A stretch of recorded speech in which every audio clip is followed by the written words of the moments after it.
Come in. Welcome. I'm E.G. Marshall. The fates, they say, weave the pattern of our lives. Some there are who believe that whatever happens to us is destined so to be, while others talk of free will. However it may be, certainly there is one element that touches all our lives, the element of the unexpected. How often have you asked, why did this happen to me? Rarely, if ever, have you found a satisfactory answer. So it was one fatal night with Nell Pearson, Mrs. Nell Pearson, widow, whose life was about to be shattered by unimaginable, unexpected horror.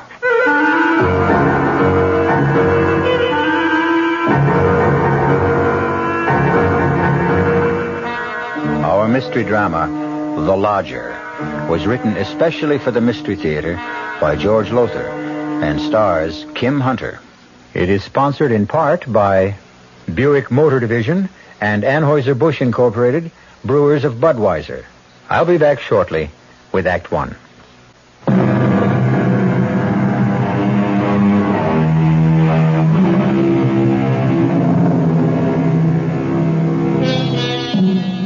The fates brought unexpected horror that night to Nell Pearson's house on 9th Street, where she rented rooms. Yet one wonders, was it altogether unexpected? Could the frightful things that happened have been avoided had she been more alert, say, more sensitive to warnings of impending tragedy? No matter now. What matters is that earlier that day, in the afternoon, she had no idea that death, in its most grisly form, was shortly to enter her house. Oh, my goodness, Mrs. Pearson. Oh, my goodness. What is it, Miss May? The headlines, look. Ripper strikes again. Oh, good heavens, that's awful, perfectly awful. Read it, Mrs. Pearson, read it. I am. No, out loud. I mean, I want to hear. But you just finished reading. Well, all right. The Ripper claimed another victim last night. Thursday night. He always kills on a Thursday. This time, another attractive widow, Mrs. Henry Dodd. Always a widow, always a widow. Miss Mapes, please. The body, gruesomely slashed and mutilated, was discovered by a neighbor who, hearing Mrs. Dodd's hysterical screams, rushed to her apartment. There she found the comely young widow lying in a pool of blood. Oh. And a message scrawled in red lipstick across one wall.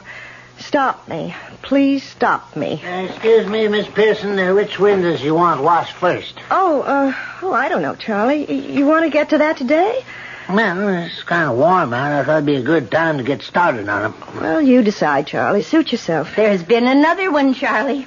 Another what, Miss Mapes? Murder by the Ripper. Another widow, like always. You don't say. That makes a fifth, don't it? The fifth in 5 weeks. One a week for the past 5 weeks. And always on a Thursday night between 11 and 12. And always a widow. Oh, I better change my night out. What do you mean, Charlie? Yeah, well, Thursday's my night out, and you're a widow, Miss Pearson. You never know. The police might start putting two and two together. Oh, Charlie, you and your jokes. I don't think that one's particularly funny. I'm sorry, Miss Pearson. I was just funning, that's all. Well, take your fun out on those windows. All right, getting right to it, Miss Pearson. I'm getting right to it. Maybe he wasn't joking, Charlie. Not joking? Well, Thursday is his night out, and you are a widow, and, well, who knows? Oh, Miss Mapes, if I had your imagination... excuse me. Yes? How do you do? My name is Tony Adams. I saw your signed rooms. Wondered if you had a vacancy, maybe. Oh, yes, I do. Won't you come in? Thank you. I have a room on the second floor front. It's very spacious, light, and airy, too. Fine, I'll take it. You haven't even seen it. I've seen you. I don't go with the room, Mr. Adams. Oh, sorry. I meant it as a compliment, not a proposition. I'll show you the room. This way. May I ask your name? Pearson. Mrs. Eleanor Pearson. Nell. You've been in town long, Mr. Adams? Oh, no, a few weeks. I've been staying at a hotel, but, well, I never did like hotel living. Oh, what do you do? Reporter? I'm a reporter on the City Sentinel. Oh, that must be interesting. My husband always said newspaper work must be fascinating. What did he do? The room's this way. Why, he was a riveter. Putting in beams on new skyscrapers. Dangerous work. You been a widow very long? Oh, it's close to 3 years now that... How do you know I'm a widow? Don't look so surprised. For one thing, you talk about your husband in the past tense, and for another, you're not wearing a wedding ring, and, well, rooming houses are run by widows more often than not. Oh, you're very observant. I'm a reporter, and that's my job. Yes, I suppose it is. Here's the room. Fine, just fine. You haven't seen it. You're not even looking at it. Why look at a room when I can look at you? Mr. Adams, let's get something straight. I've had more than one male boarder make a pass at me, and everyone found himself out on the street in short order, bag and baggage. Now, if you're after a room, fine. But if you're after something else... Ah, come on now, Nell. Mrs. Pearson, if you don't mind. Okay. I've got to get back to the paper. See you later. But you haven't even asked the price. It'll be okay, whatever it is. It's $80 a week, including breakfast and dinner. Whatever you say, Nell, whatever you say. Well, I never. Doesn't look at the room, doesn't care about the price, just drops his top coat on the bed and he's off. Well, I'd better hang his coat in the closet. It'll get all creased. Oh, no, what was that? Fell out of his pocket.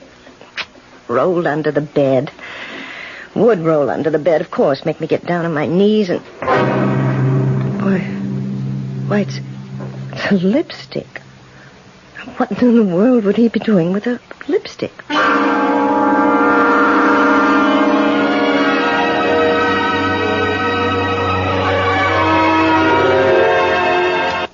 Oh, now why did you go and turn the TV set off, Charlie? You know I like to see who played what. Oh, I'm sorry, Miss Mapes. I forgot. Pretty good movie, huh? Oh, it was all right. You like it, Miss Pearson? What? What'd you say, Charlie? Well, I just asked if you liked the movie. How could she? She didn't even see it. Of course I did. Well, you may have been looking at it for 2 hours, Mrs. Pearson, but you certainly weren't seeing it. You were thinking of something else. Well, me, I saw it, and I liked it. Oh, 10:30. Well, I'm off to bed. Oh, by the way, I finished the window washing today, Miss Pearson. Oh, good. I'm glad they only got to be washed twice a year. It's a big job. It took a whole week. Well, good night. Night. Good night, Charlie.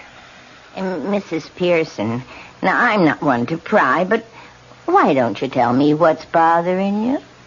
Bothering me? Now, you know something is been bothering you since that Mr. Adams arrived. Now, when was it now?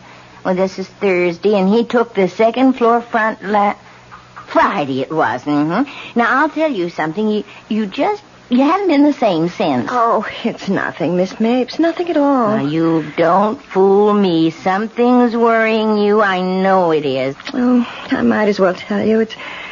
It's this. What? Well, it's a lipstick. Why should a lipstick upset you? Well, it was in his pocket the day he arrived. His topcoat pocket. It fell out when I picked the coat up. So? It's the same color, mandarin scarlet.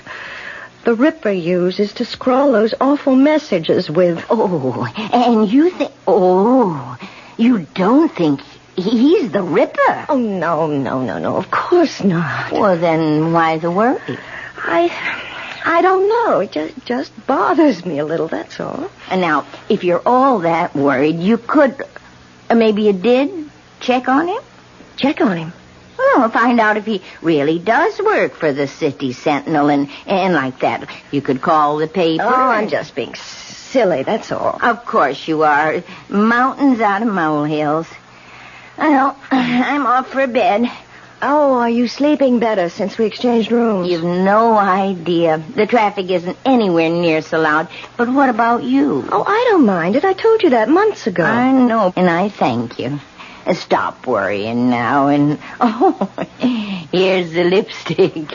I certainly don't want it. Good night. Good night, my dear. Sleep well.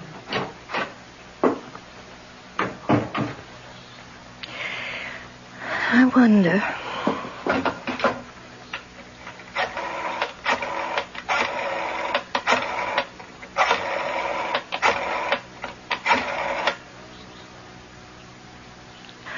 Hello? City Sentinel? I'd like to speak to Mr. Tony Adams, please. Oh, I see. I wonder if you could tell me, has he been with the Sentinel long? 6 weeks? Thank you very much. 6 weeks. It was just 6 weeks ago on a Thursday. Just 6 weeks ago today that the Ripper... Miss Mapes! Oh, my God!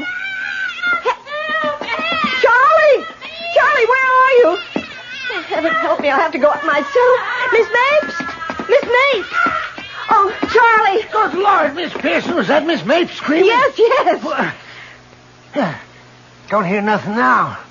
It came from a room. Oh, Charlie, I don't dare open the door. Yeah, well, I guess I'll have to then. Yeah. Oh, no. Blood. Blood all over. Hey, Miss Mapes, look. No, don't look. Oh, God. It's the work of the Ripper. My Lord, I've never seen no one slashed up so bloody. The mirror. Charlie, look at the mirror. Words scrawled in red. Lipstick. Mandarin scarlet lipstick. Stop me before I kill again. They must stop him. Let's get right down to the living room and phone the police. Yes. The front door at this house? I'll go. Oh, Mr. Adams. Hello, Charlie. Sorry I bothered you. Forgot my key. Hello, Nell. Oh, excuse me, Mrs. Pearson. Hey, no. Why the stairs? Can't be the first roomer who forgot his key. Mr. Adams. Oh, my Lord, Mr. Adams. What is it? Upstairs. Upstairs what? Oh, never mind. I'll see for myself. The police. Let's call them, Miss Pearson. Miss Pearson. Did you... Charlie, did you... Miss Pearson, what is it? The look on his face when he saw me standing here. Did you see the look on his face? Well, yeah. I couldn't figure why we were staring at him. He couldn't figure out how I could be standing here. Huh? What? She's been killed by the Ripper. Miss Mapes killed by the Ripper, and he always kills widows. Hey. Yeah, come to think of it, that don't make no sense. It does if you remember that we changed rooms. Miss Pearson. Miss Pearson, are you saying that the Ripper mistook Miss Mapes for you? Oh, I'm the only widow in this house, Charlie. Come on, let's call the cops. Yeah, operator, the police. Give me the police. Put that phone down, Charlie. Mr. Adams, what do you... Give me the phone. Charlie, no, the police. Yeah. Hello, this is... Give Charlie. me that phone.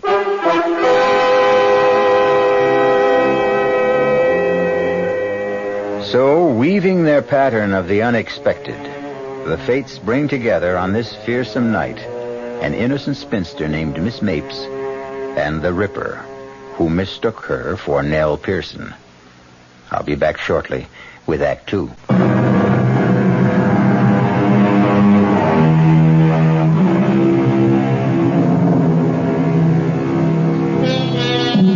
Mrs. Nell Pearson feels that she's about to faint as she sees her new boarder, Tony Adams, grab the telephone away from Charlie, the handyman, break the connection with police headquarters, and then begin to dial another number furiously.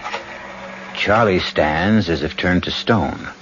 Nell grabs the back of a chair for support as... Give me the city desk. Hank, Adams. The Ripper struck again. Time, 11:15. Place, 129th Street. Rooming house owned by Mrs. Eleanor Pearson, widow. What?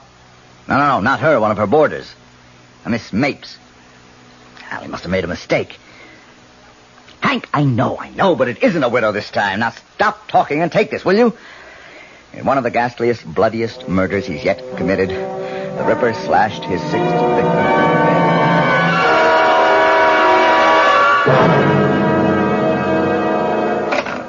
Sorry, I had to grab the phone out of your hand, Charlie, but a scoop's a scoop. Yeah, sure. Now, give me your stories. We'll start with you, Nell. Tell me, what happened? Oh, Nell, come now. Snap out of it. Stop staring at me and tell me what happened. I heard her scream. She screamed and screamed and screamed. Where were you? Here, right here. She'd just gone up to bed. What were you doing? I had just telephoned someone. Then the screams began, and I ran upstairs, and Charlie was there on the landing, and we went into her room, and there she was. I've got to sit down. Nell, what's the matter? Let me help you. Don't touch me. Okay. All right, Charlie, let's have it from you. Oh, well, like Miss Pearson says, I heard Miss Mapes screaming and went running to see what was going on. You must have moved fast. Your room is in the basement, isn't it? Oh, well, I wasn't in my room. I was in Miss Pearson's room just across Miss Mapes. What were you doing in Mrs. Pearson's room? Yes, what were you doing there? Well, you remember when you changed rooms with Miss Mapes a couple of days ago? Yes. And there was that leak in the bathroom when I fixed it? Yes. Right. Just went up to check on it, is all. I didn't know you changed rooms, Nell. No, you didn't, did you? That would account for... Why don't you say it? The Ripper mistook Miss Mapes for me because he didn't know about the change of rooms. You were lucky, Nell. Very. This time. Now, please, Mrs. Pearson, we're here to help you at police headquarters. And I understand why you're worried. It is possible the Ripper mistook Miss Mapes for you. He did. Yes, but now there seems to be something else on your mind. Something to do with, one of your boarders, you say? His name is Tony Adams. He's a reporter on the City Sentinel.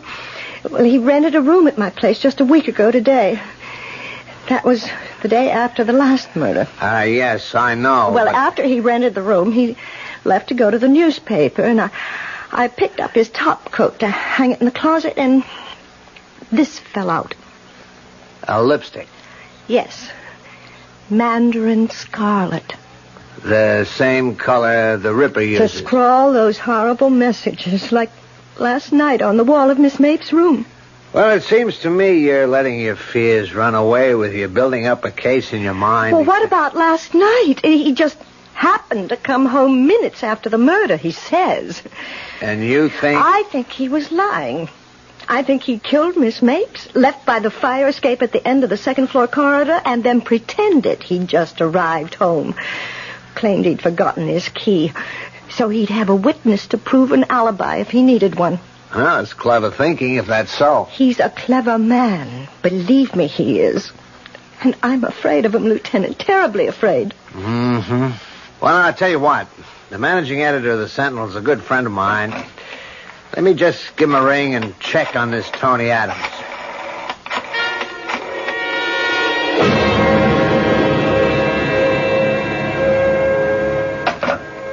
Mm-hmm. What? It's interesting. Your friend Mr. Adams was hired away from another paper, a metropolitan daily, because of the record of scoops he'd built up in a little more than a year. Scoops? Oh, that means... He always managed somehow to be on the scene of the crime first. An unusual record. A most unusual record. You think... Oh, I know what you think. He committed the crime so he could get the scoop. No, I didn't say that, Mrs. Pearson. But that's what you're thinking. Well, either he's a remarkable police reporter Or he's the Ripper.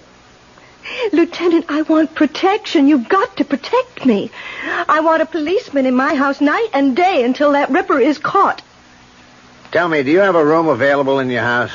Well, there's Miss Mapes' room. Why? Well, look, don't hold me to this. What with one thing and another, we're short-handed right now, but if I sent one of my men to act like he was a boarder... Oh, I'd make room for him. You can be sure of that.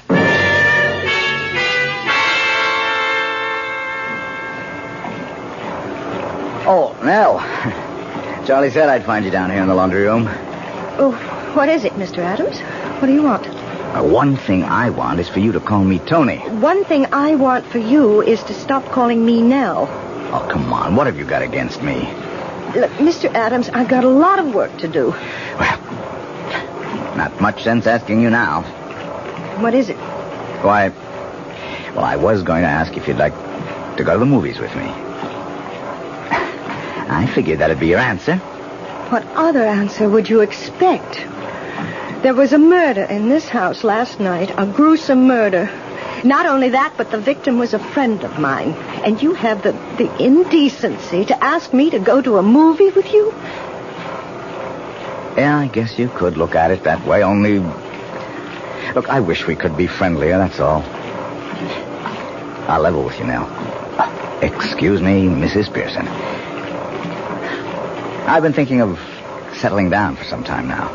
So I've been looking around, you know, keeping my eyes open. From the minute they fell on you, Mrs. Pearson. Oh, no, damn it, Nell, listen to me. Take your hands off me. I don't call laying my hands on your arm exactly putting my hands on you. Don't touch me. Don't even touch me. What is it with you? Well, don't just stand there looking at me. What is it? I just want to be left alone. You just want to be left alone, or you just want to be left alone by me? Answer me. By you. Sorry. I won't trouble you again. Good night. What are you doing there? Charlie. I come down to tell you there's somebody upstairs looking for a room. Man or woman? Man. Oh, well, if you'll excuse me, Mr. Adams. How long were you standing there, Charlie? Me? I just come down. Why? Nothing, Charlie. Nothing.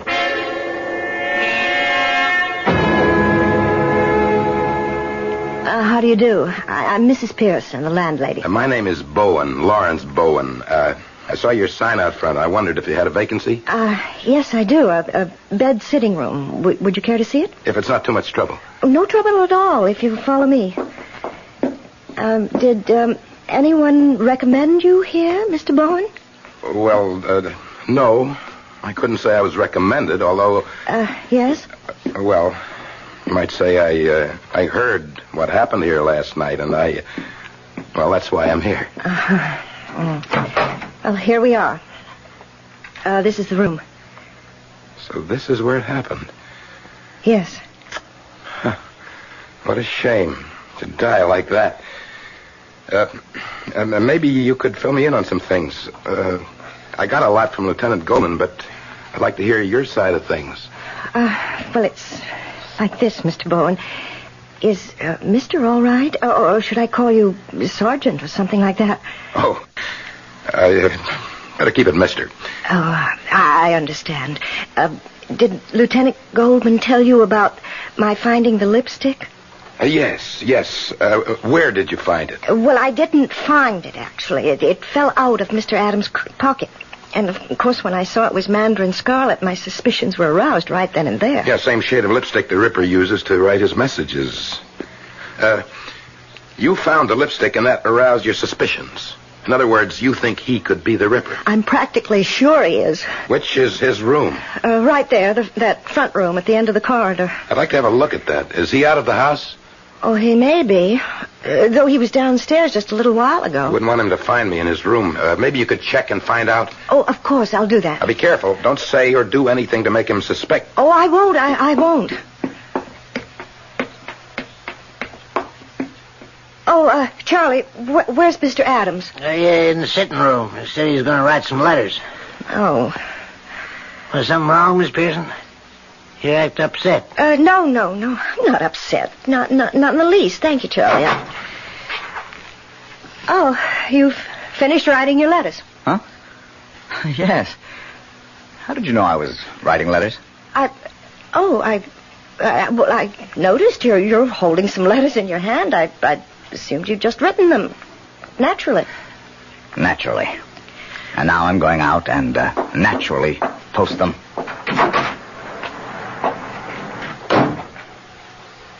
Say, what's, that's none of my business, I guess, but you two at each other's throats or something? As you say, Charlie, none of your business. He's gone. He just went out to mail some letters. How long will it take him? Well, the nearest box is 2 blocks away, at least 5 minutes. Have you got a key to his room? Master key, yes. Have it right here. Have to move fast, but go ahead. Open his door. Now, while I'm looking around, you better go to the head of the stairs and keep an eye out for him. Yes. Let's see. Suitcase. It's open. Good. That does it. Mrs. Pearson. Come here a moment. Yes? Have a look inside his suitcase. What? Lipsticks. 3, 4, 6 of them. And all of them Mandarin Scarlet. Then I was right. You were more than right. You were smack on target. And look here, under these shirts. I got a knife. A long knife. Butcher's knife, Mrs. Pearson. The knife, I'm sure, that was used on all 6 victims. Lord be with us. What are you going to do? For the moment, nothing. Nothing? You're not going to arrest him? Well, we could arrest him. I don't think we'd be able to hold him. Evidence like this, it's purely circumstantial.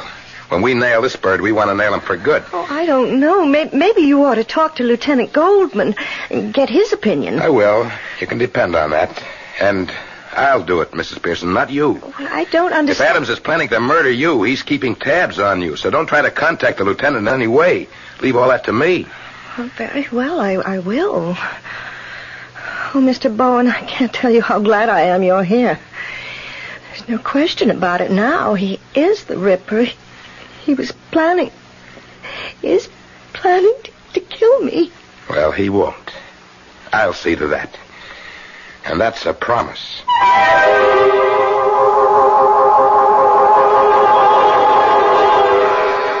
Protected by Mr. Bowen, Nell Pearson feels safe. Well, safer than she did. But all too often, the fates are at work, weaving, ever weaving, the unexpected.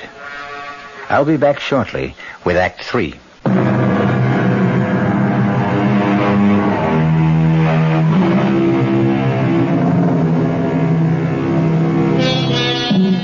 With Officer Bowen in the house to protect her, or perhaps I should say Mr. Bowen, Nell Pearson seemingly has nothing to fear. But note that I say seemingly. And having noticed it, let's move on, you and I, to the dining room in Mrs. Pearson's rooming house some days later. In fact, the evening of the following Thursday. Delicious meal, Mrs. Pearson. As always. Thank you, Mr. Bowen. Sure is. Mr. Bowen. Yes. I hope you won't mind my asking. I haven't had the chance before, but do you mind telling me what you do for a living? A salesman. Insurance. Oh? You sound surprised. No, not really, except I'd have thought you were in something that keeps you outdoors a lot of the time. And your ruddy complexion. Like what? Oh, I don't know. Building trades, maybe. Foreman of some kind of outdoor crew. Policeman, even. Oh, I'm sorry. It slipped. No, I'm insurance salesman, Mr. Adams. And that does get me out and around a lot, you know. I suppose it does, yeah. You're a reporter, a crime reporter, I hear. Mm-hmm. Are you involved in this Ripper business? Very much. Been involved in nothing else since I came here to join the Sentinel. Do you or do the police have any idea what he's like, the kind of man he is? What makes him commit these terrible murders? Well, we do and we don't, Well, what I mean, everything we know is conjecture, theory. No one has ever laid eyes on him, except his victims, of course, so we can't be sure that the picture we've built up is close to the truth or not. Still, it ought to be fairly accurate as far as it goes. Well, how far does it go? I mean, what is your picture of him?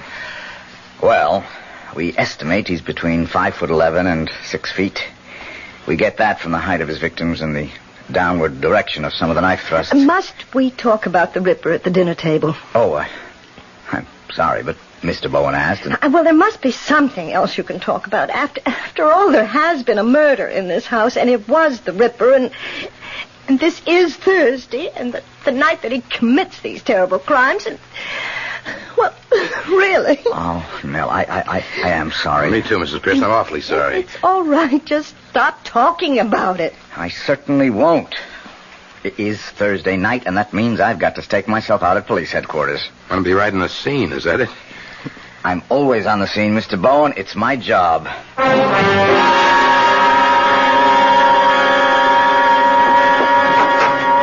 Well, here we are, Mr. Bowen. Come in.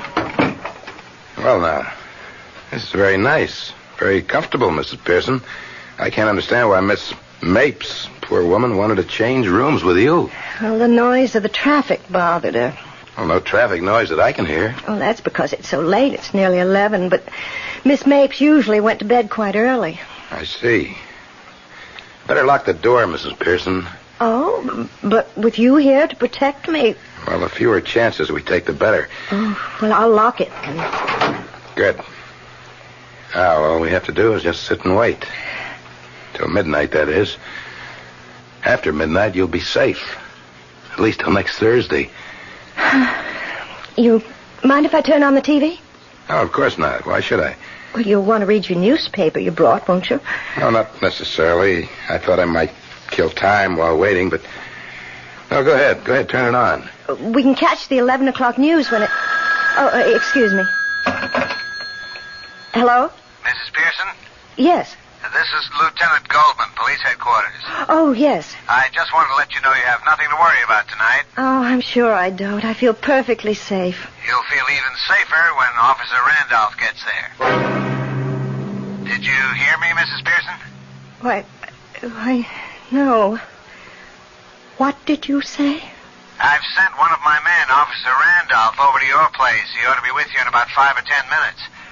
I'm very sorry I couldn't send anyone to stay with you through the week, but as I told you, we're short-handed. You understand? Mrs. Pearson? Yes, I understand. Good. Don't worry now. Goodbye. Friend? What? Friend calling to see if you're okay? Yes. Yes. Well, you are. All your worries will be over by midnight. Would you like something to drink? Oh, no. I'd like a cup of coffee myself. I'll just run down to the kitchen. No. I can't take a chance of letting you out of my sight, Mrs. Pearson. Not now. It's 11 o'clock. Time when the Ripper does his killing. Even though he doesn't want to. Doesn't want to? No, he doesn't want to kill. He has to. How do you know? Why else would he scrawl those messages? Please stop me. Don't let me kill again. Always with the same kind of lipstick, Mandarin Scarlet. And why a lipstick? One of these. Why one of these? You're... Yes? You're the Ripper?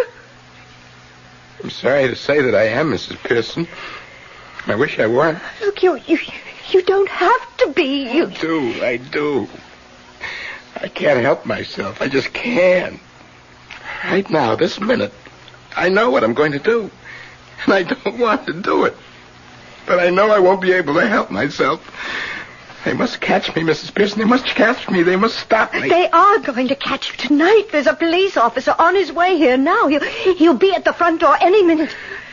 But you won't be able to admit him. Someone will. Charlie will. I don't see how. What do you mean you don't see how? He'll ring the front doorbell and keep ringing until someone answers. No one will hear the doorbell, Mrs. Pearson. I disconnected it. The newspaper you brought. Not to read. To carry this. The knife. The butcher's knife. Oh, heaven help me. Heaven help me.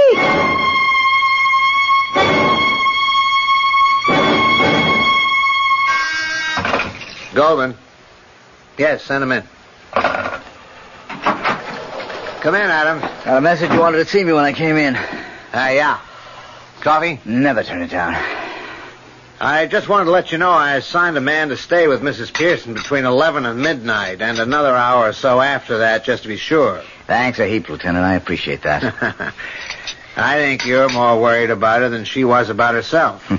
Well, to tell you the truth, I'd have stayed with her myself if I didn't have to cover headquarters. And if she'd have let me.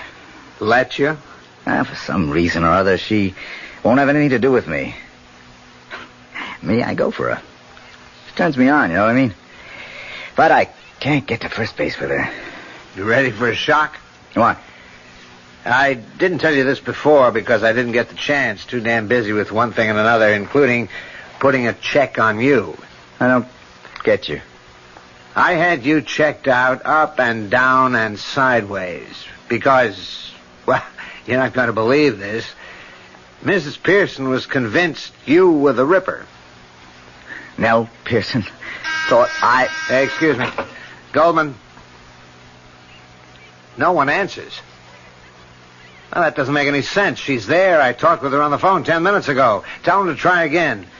And tell him to make sure he's got the right house. These rookies. What? The guy I sent over to stay with Mrs. Pearson says nobody answers the doorbell. Not out of order, is it? Well, I know. I've got a key. Maybe he went to the wrong house. Yeah, maybe. Look, you don't know what you're saying. I never tricked you. Oh, yes, you did. You say you changed rooms with that Miss Mapes because she wanted to. But what you were doing was tricking me, that's what. You're all alike, you widows. Vile, vile, vile. Please believe me. Believe you? Believe a widow? Never again, never again. I believed one. I married her, but never again. You know what the Chinese say? Fool me once, shame on you. Fool me twice, shame on me. I learned that from her. She was nuts about everything Chinese. Pagodas all over the house, Chinese screens, parading around. She was always parading around with dresses slit up to here, up to here. Even her lipstick. This Mandarin scarlet. Listen to me. But I paid her back for what she did to me. I paid her back that night. That Thursday night, when I came home unexpectedly and found her and him. He ran. He got away, but she didn't. Oh, she didn't. I got a knife from the kitchen, a butcher's knife, and I came into the bedroom and I slashed and stabbed and stabbed. And I ripped and I tore. I killed her once, and then again, and then again, and again. Kill her as I'm going to kill you now. Please, oh, please. What do you want first, huh? A slash across the face, a slash across your beautiful lying face. It'll do you no good to run. They all tried that and they failed. No! Help me! Please help me! No one can help you now. Stand back, Adams. I'll kill you. I'll kill you. Nell, are you all right? Thank God you're here. Thank God. But how? The cop Lieutenant Goldman sent over said no one answered the doorbell. Seemed odd to me, so I decided to come over and check. Lieutenant Goldman came too. Oh, Tony. Take it easy now. Here. Sit down. That's it. Can you ever forgive me? I misjudged you so terribly, so terribly. That's for sure. What about him, Lieutenant? He's gone.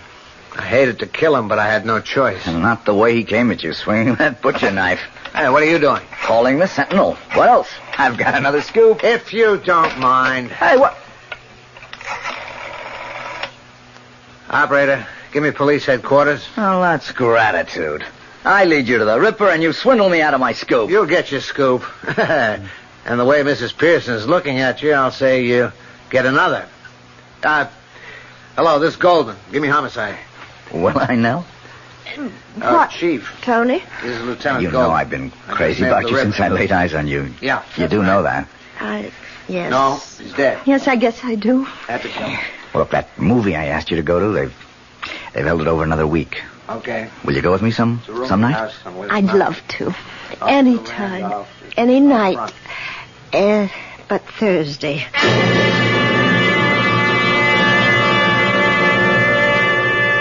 Weaving and spinning, the fates create the warp and woof of our lives. And always through the pattern runs the scarlet thread of the unexpected. Sometimes for good, sometimes for evil. And make no mistake, as the unexpected awaited Nell Pearson, so it awaits you.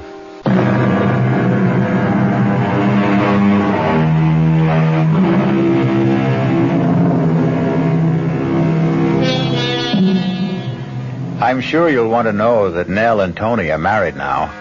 Tony's on his way to becoming managing editor of the Sentinel. And Nell on her way to becoming a mother. And so the fates weave a happy ending. For once. Our cast included Kim Hunter, Michael Wager, Robert Dryden, Mary Jane Higby, and Joe Julian. The entire production was under the direction of Hyman Brown. Radio Mystery Theater was sponsored in part by the Kellogg Company, makers of Kellogg's Special K cereal, new sugar-free diet 7-Up, and Contact, the 12-hour allergy capsule. This is E.G. Marshall inviting you to return to our Mystery Theater for another adventure in the macabre. Until next time, pleasant dreams.